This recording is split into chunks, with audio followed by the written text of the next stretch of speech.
Hey, it's Tucker Carlson. There's never been a candidate for president the media hated more than Robert F. Kennedy Jr. You thought that title belonged to Donald Trump. Of course it must, but go check the coverage. Trump got a gentle scalp massage by comparison when he announced. When Trump rolled out his presidential campaign in 2015, the New York Times waited until the 17th paragraph of the story to attack him. But as well known as he is, the paper said at the time, Trump is also widely disliked. And then they cited a poll to back it up. That was the attack on Trump. 8 years later, the Times attacked Bobby Kennedy in the very first sentence of the story. Quote, Robert F. Kennedy Jr., the paper declared, announced a presidential campaign on Wednesday built on relitigating COVID-19 shutdowns and shaking Americans' faith in science. Shaking Americans' faith in science. Imagine if you were an ordinary New York Times subscriber reading that over coffee in your pre-war rent-controlled duplex on Columbus Avenue. You'd think Bobby Kennedy just declared war on the Enlightenment. My fellow Americans, I have come to shake your faith in science. Join me as I drag our nation back to the medieval period. You'd be appalled. CBS News viewers likely were appalled. In its coverage of Kennedy's announcement, CBS denounced the candidate's views as, quote, misleading and dangerous. The LA Times called him a threat to democracy. At the offices of National Public Radio in Washington, a full-blown Category 5 hysteria typhoon broke out. NPR devoted an entire segment to savaging Kennedy, not just as a candidate, but as a human being.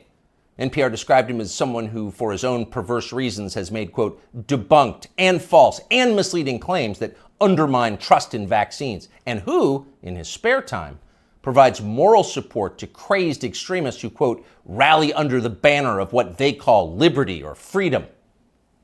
People magazine didn't even bother to report a single word of anything Kennedy said at his announcement, and instead wrote an entire story about how his relatives hate him. Kennedy's younger sister, Carrie, the magazine reported solemnly, does not approve of Bobby Jr.'s harmful views. His harmful views! Bobby Kennedy's thoughts alone are evil enough to hurt people. That's been the tone of the media coverage around Bobby Kennedy Jr. for the past 18 years, since July of 2005. That's the moment that Kennedy published a magazine article suggesting there might be a link between the rise in diagnosed autism cases and the ever-expanding schedule of mandatory childhood vaccines. The day that story was published, Kennedy's reporting was considered so solid that two outlets ran it simultaneously, Rolling Stone and Salon.com. Unfortunately, neither one of them understood what they were up against. The pharma lobby rolled out the most ferocious public relations campaign in memory, and both publications swiftly caved. Both pulled the story and then disavowed it, groveling as they did. No one in the national media bothered to explain why autism diagnoses had skyrocketed. If it wasn't the vaccines, and maybe it wasn't, then what was it? To this day, there has not been a convincing explanation. Instead, reporters just attack Bobby Kennedy. They've called him a lunatic and a Nazi. Instagram shut down his account. YouTube just last week pulled down a perfectly reasonable interview he did with Jordan Peterson, citing unspecified misinformation, and so on. Kennedy became the most censored famous person in the United States.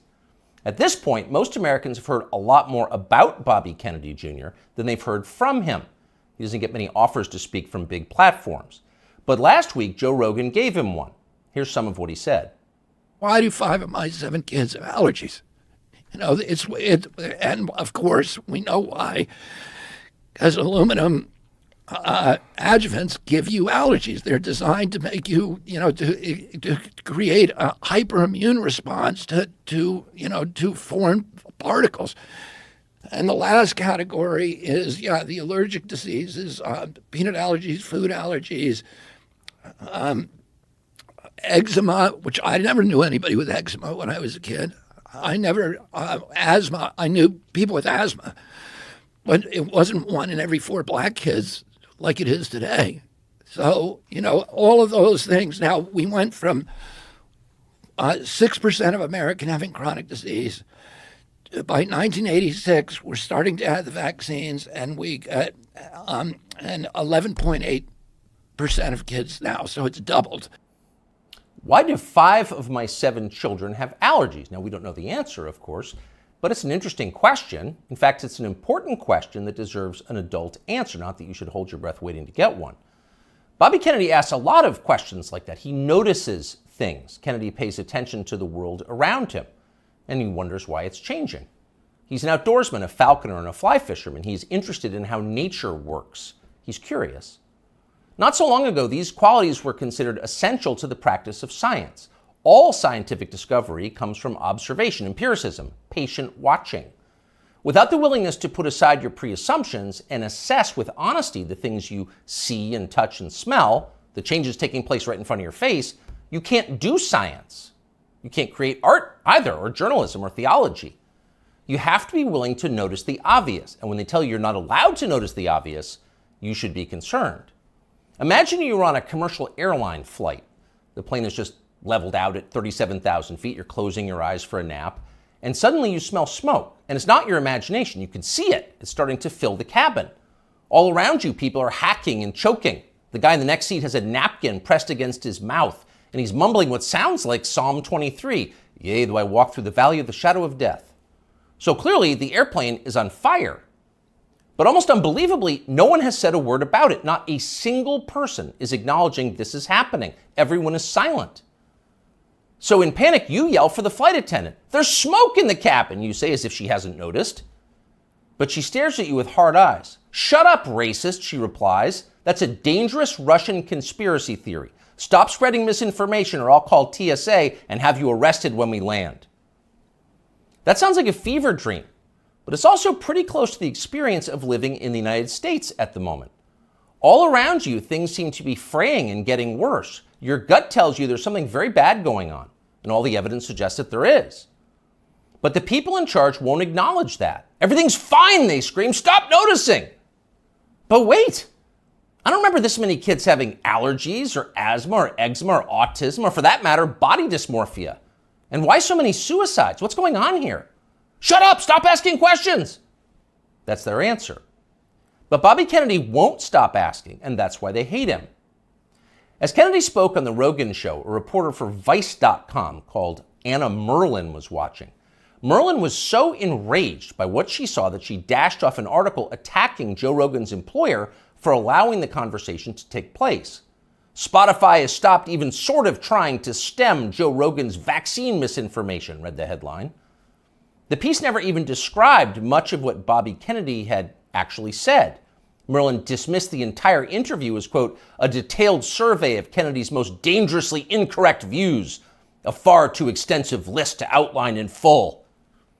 In other words, we here at Vice don't have time to describe all of Bobby Kennedy's lies, but trust us, they were lies.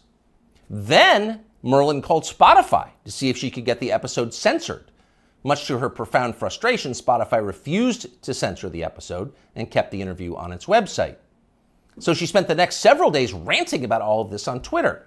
People were listening to the wrong things, and Anna Merlin was mad about it. So was Peter Hotez.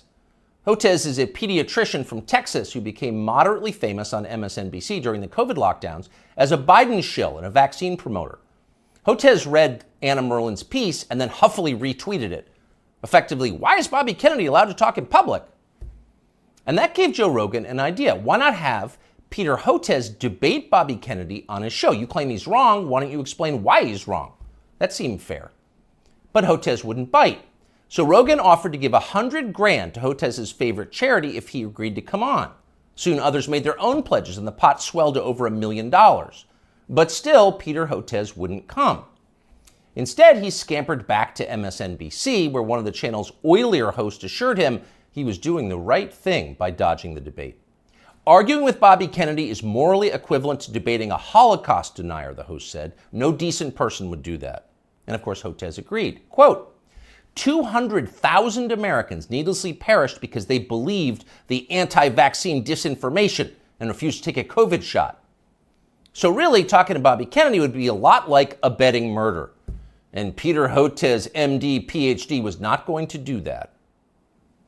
But wait a second, you ask yourself. Let's think about those numbers. 200,000 people died because of vaccine disinformation from Bobby Kennedy and people like him? How do we know that? Is that really science? No, It's not science, because we don't know that. We can't know that. There is no way to know that. Peter Hotez's claim is a political attack posing as science, and he specializes in those. Here he is on television during the so-called pandemic.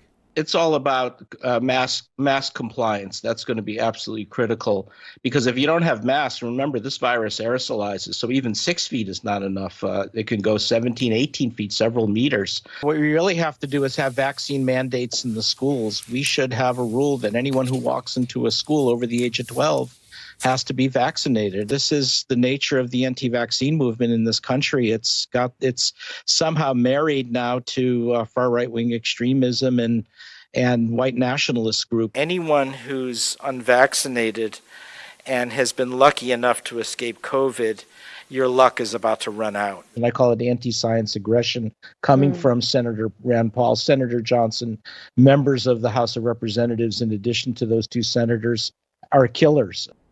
It's all about mask compliance. We must have vaccine mandates for children. Take the vax or you will die. Anyone who disagrees with me is a white nationalist and a killer, and probably an agent of Putin. Do we say probably? Let's revise that. Certainly an agent of Putin. Again, here is Dr. Peter Hotez. We're starting to see now those same anti-vaccine messages that's coming out of the U.S. And now we're finding it in Africa and Latin America. And remember, what the other reason we're seeing this is the Putin government has, this has been reported by U.S. and British intelligence, has been piling on with this whole systematic program of what's being called weaponized health communications, trying to destabilize democracies with anti-vaccine, anti-science messages and targeting. So according to British and U.S. intelligence, anyone who disagrees with Dr. Peter Hotez is a disloyal American working to destabilize our democracy on behalf of Vladimir Putin. Now, by comparison, never in his life has Bobby Kennedy Jr. said anything half that demented.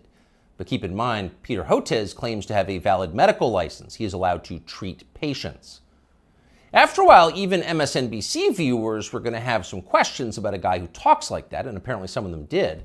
As the lockdowns wore on, the population started to notice that many of the core claims the TV doctors were making were untrue. You'd only need one shot. If you got the shot, you would never get sick. You would never pass the virus to others, and so on. They said these things, as you know, again and again. Ultimately, they were proven wrong, but they never admitted it. They just attacked the people who noticed. Here's Dr. Peter Hotez calling for the Biden administration to arrest anyone who questions the COVID vaccine. The Biden administration has to realize that anti-science is a killer, disinformation. Yeah. It's not even just disinformation. This is an anti-science empire right now, and we need Homeland Security. We need the Justice Department. We've really got to figure this out, and the Health and Human Services will not be able to figure this out on their own. It's not a medical problem. It's a law enforcement problem. They've doubted me. Arrest them! It's a horrifying outburst if you think about it. If you were on tape saying something like that, you would be deeply ashamed. But Peter Hotez is not ashamed. He's become even more grandiose. Hotez has written a self-congratulatory new book called The Deadly Rise of Anti-Science, a scientist's warning, as if you were a scientist. Here's how Hotez describes himself in the book's promotional literature. Quote, during the height of the COVID-19 pandemic, one renowned scientist in his famous bow tie, appearing daily on major news networks such as MSNBC, NPR, and BBC, and others, Dr. Peter J. Hotez often went without sleep, working around the clock to develop a nonprofit COVID-19 vaccine and to keep the public informed. During that time, he was one of the most trusted voices on the pandemic and was even nominated for a Nobel Peace Prize for his selfless work. He also became one of the main targets of anti-science rhetoric that gained traction through conservative news media. End quote, though we could go on. So here you have a renowned scientist, selfless, trusted, going without sleep, self-denying, persecuted by extremists for daring to tell the truth. The Albert Schweitzer of cable news. That's Dr. Peter J. Hotez. The fact that a partisan buffoon like Peter Hotez can describe himself this way with a straight face and the backing of a publisher makes you despair for the country's future. But don't despair. There is hope. Hotez will never debate Bobby Kennedy Jr., but it doesn't matter. Kennedy has already won. He's more honest than Dr. Peter Hotez, and that's obvious to anyone who's paying attention. A New Economist poll shows that Kennedy is more popular and far less hated than either major party frontrunner. After almost 20 years of being silenced, Bobby Kennedy Jr. is being heard. And why wouldn't he be? Kennedy's theories about vaccines may be right, they may be partially right, they could be even utterly wrong. No one's proved it either way. But what we can say with certainty is that America's medical establishment has beclowned itself for all time. Its official positions on vaccines, psychiatric drugs, puberty blockers, reassignment surgeries, a long list of other politically fashionable priorities have no connection whatsoever to legitimate science. It's all effectively witchcraft. At the annual meeting of the American Medical Association in Chicago last week, for example, delegates issued a statement attacking the body mass index as a tool of, quote, racist exclusion, which has caused historical harm. Next year, they will denounce thermometers and stethoscopes. They're insane. Compared to them, Bobby Kennedy is a mainstream figure. And people understand that. That's why he's winning. And you know he's winning by how his critics are doing. So just 4 years ago, Anna Merlan was regarded as an important expert on conspiracy theories and misinformation. She'd written a book on the topic. Here she is talking about it. I've always thought that in the case of conspiracy peddlers, it's not necessarily a super profitable enterprise to ask whether they really believe it or not, because I don't know what's in their hearts. I don't know what's in their minds. All I know is what they spend their time doing, which is promoting conspiracy theories. In the case of ordinary people, conspiracy consumers, and most Americans are, to some degree, consumers of conspiracy theories. All the studies that we have show that like 1 in 3 Americans believe in some conspiracy theory to some extent.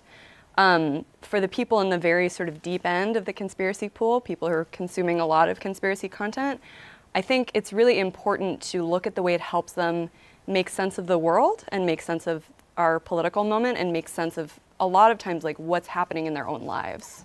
All the studies that we have show that like 1 in 3 Americans believe in some conspiracy theory. Huh? You'll notice the upspeak, the rising inflection at the end of the sentence. That's a familiar tick in Brooklyn. It's designed to turn a declarative sentence into a question and thereby belittle the listener. Do you follow me? Is this too complicated for you? So the lady in the nose ring wants you to know she's smart, but she's not.